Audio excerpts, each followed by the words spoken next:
noite, aparelho A20S, consumo de 120 ao pulsar o power. E após o power, ele zera. A primeira coisa que você vai fazer aí é verificar se não tem curto ao redor do Power Manager. Verificar aí se não tem curto. Porque se tiver algum curto ao redor do Power Manager, ele vai bloquear a inicialização, certo? Todo curto ali, na saída do Power Manager, bloqueia o aparelho, bloqueia o Power Manager vai se desligar. É uma proteção do Power Manager, certo? Para ele não danificar. Então, se tem um curto ali, você pressiona o power, ele pum, bate 120, 130, 150, 200 e cai para zero. Tem um curto ali, ele vai tentar ligar. Quando ele bate nesse curto, ele se desliga, o PMIC se desliga.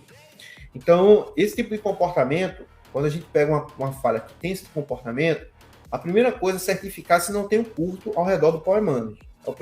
A primeira coisa deve ser feita, certo? Se eu não tenho um curto ali ao redor do Power Manager. É um tipo de falha que costuma ser curto, né, ao redor do Power Manager. Só que tem um outro problema aí. A20S e A21S, ele tem um problema crônico também de falha de CPU.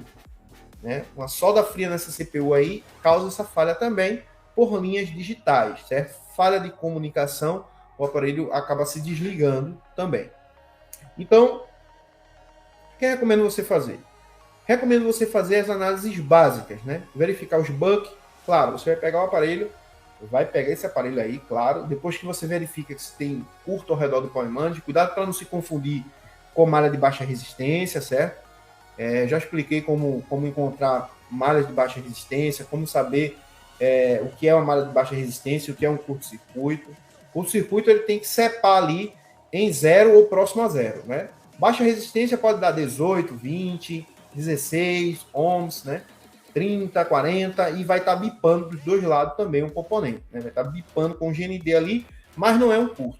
Curto é quando chega próximo a zero ou zero no multímetro. Então você tem um curto-circuito mesmo e ali você pode ter certeza que tem que resolver o problema que está naquela malha. Então você vai procurar um curto, não tem curto, fala, beleza, o que você vai fazer agora? Vai ligar o aparelho, vai gerar aí, fazer com que esse consumo ele fique parado, certo?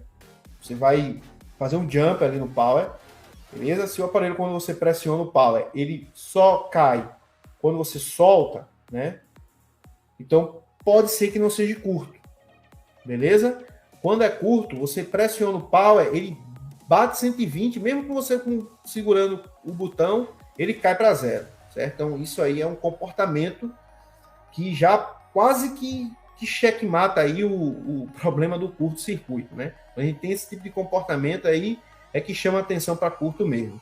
Mas se você pressiona e ele fica lá em 120 e só cai quando você solta, então se você não encontrar nenhum curto ali, você pode pegar o botão power, fazer um jumperzinho ali nos contatos do power, para manter esse aparelho com esse consumo preso e verificar se tem tensões ali LDO e se tem tensões buck.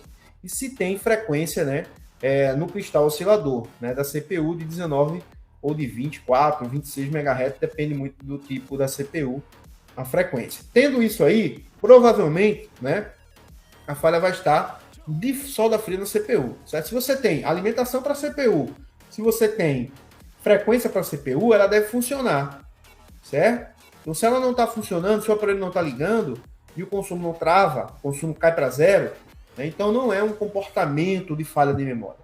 É bom verificar sim as alimentações para a memória também, né? Para certificar aí, porque como está em consumo já um pouco mais elevado, então pode ser uma falha de alimentação para a memória também. Então verifica se tem alimentação para a memória, verifica se tem alimentação para a CPU e se tem frequência. Se tem frequência, se tem alimentação para ambos, então provavelmente a falha pode estar entre a CPU e o Power Manager, né, por linhas de dados, por linhas de digitais, por reset, por barramento de controle, por alguma coisa ali, certo? Como é um aparelho que é difícil a gente ter um detalhamento ali, se eu não me engano, o A20S parece que tem esquema elétrico. Se não tem, tem mapeamento. Às vezes é difícil a gente verificar todas as linhas ali de inicialização, mas pelo menos pelo mapeamento da borne, né, dá para a gente verificar as alimentações para CPU, as alimentações para memória e tudo mais. Verificou isso aí, vai encontrar o cristal oscilador, faz uma medição no cristal. Passa saindo a frequência do cristal? Beleza, show de bola. Então, tenho frequência de cristal, tenho tensões, né? O PMI que está liberando as tensões. Então, tá tudo aparentemente bacana aqui para a CPU funcionar e ela não está ligando. Então, o que, é que a gente faz? Um rebalo na CPU. Beleza? Então, é desse jeito que a gente chega à conclusão, né? Às vezes, de fazer um rebalo na CPU. Ou seja, a CPU seria a próxima opção, né, de análise, né, e reparo. Beleza?